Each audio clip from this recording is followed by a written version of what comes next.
লোকদের জন্য যারা আল্লাহ ও তার রাসূলদের প্রতি ঈমান এনেছে। এটা আল্লাহর অনুগ্রহ, যাকে ইচ্ছা তিনি তা দান করেন। আল্লাহ বড়ই অনুগ্রহশীল। সূরা আল হাদিদ 21। হে নবী, আমি তোমাকে কাউসার দান করেছি, কাজেই তুমি নিজের রবেরই জন্য নামাজ পড়ো ও কোরবানি করো, তোমার দুশমনি শিকড় কাটা।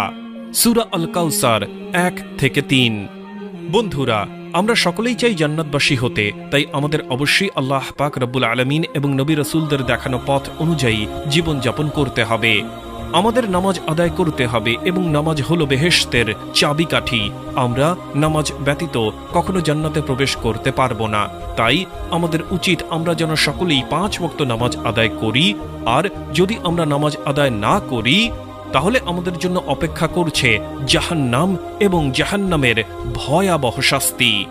আল্লাহ পাক রব্বুল আলামিন আমাদের